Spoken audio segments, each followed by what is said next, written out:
Hello friends, Jutika Mixwaitir moi Jutika আপোনালোক সকলোকে স্বাগতম জনাইছো friends এয়া চাকচোন আমাৰ আগফালে ফুলি আছে কিমান সুন্দৰ ফুলসমূহ ভিডিওত অকনমান বন্দী কৰি ৰাখিলো friends বহুত দিন ভিডিও দিয়া নাই নহয় নে আসলতে মোৰ গাটো খুবেই বেয়া আছিল আপোনালোকক কৈছো এতিয়াও মাতটো ভালদৰে ভাল হোৱাই নাই সৰ্দি কাহ জ্বৰ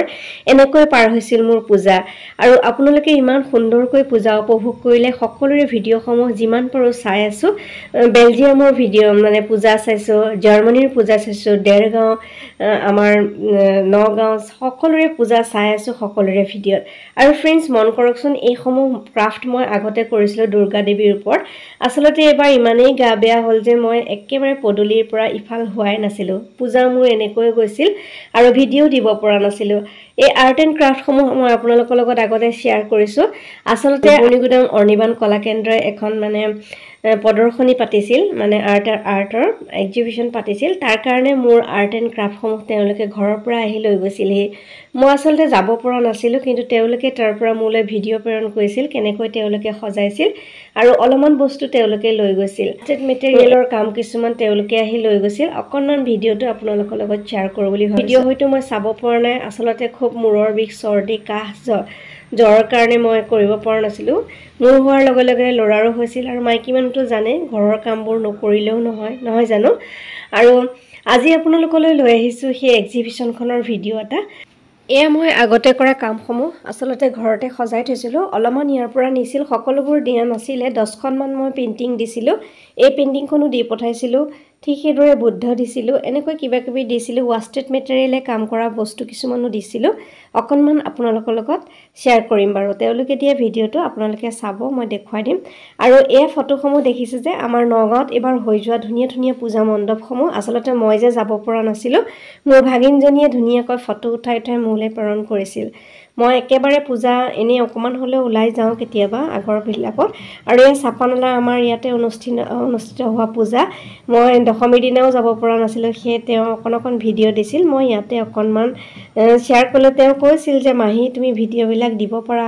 ইউটিউবত মই আসলতে নিজে যোৱা নাই কাৰণে দিয়া নাছিলো আমাৰ তৰংগিনী নৃত্য বিদ্যালয়ৰ প্ৰায় 2 মাহে হৈছিল আৰু তৰংগিনী নৃত্য বিদ্যালয় আসলতে চাপানলাত যে পূজা হৈছিল সেই পূজাত অনুষ্ঠিত হোৱা অনুষ্ঠানৰ এবাৰ শুভাৰম্ভ কৰিছিল ঘৰতে তেওঁলোকক ধুনীয়াকৈ শিকাই বুজাই মানে নৃত্য প্ৰদৰ্শন কৰিবলৈ তেওঁলোকক ৰেডি কৰিছিল আৰু মই যাব পৰা নাছিলো মোৰ যেহেতু গা বেয়া কৈছোৱে এনে গৈ ভিডিওটো কৰি আনিছিল আপোনালোকক অকনমান দেখুৱাম বাৰু কেনেকৈ তেওঁলোকে নৃত্য প্ৰদৰ্শন কৰি কিমান মানে কম দিনৰ ভিতৰতে কিমান সুন্দৰকৈ তেওঁলোকে নৃত্য শিকিব পাৰিছে আৰু সকলোৱে প্ৰশংসা কৰিছিল ভাল লাগিছিল সেই ভিডিও আকাৰে ইয়াতে অকনমান ৰাখি থলো বাৰু আৰু এতিয়া চাওঁ হক এক্সিবিশনখন কেনেকুৱা হৈছিল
এতিয়া চাওক তৰংগিনী নৃত্য বিদ্যালয়ৰ নৃত্যানুষ্ঠান বিশেষকৈ কপিৰাইট লাগে বুলি মই মিউট কৰি দিছিলোঁ মিউজিকখিনি তথাপি অকণমান শ্বেয়াৰ কৰিছোঁ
এনেকৈ স্মৃতি হিচাপে মই ইয়াতে অকণমান ডান্সসমূহ সাঁচি ৰাখিলোঁ আচলতে গীতৰ লগত মোৰ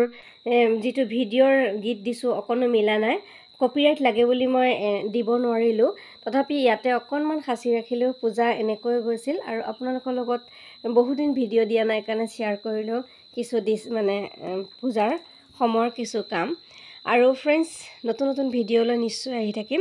আপোনালোক সুস্থ থাকক ভালে থাকক তাৰে কামনা কৰিছোঁ আজিলৈ আহিছোঁ Bye bye.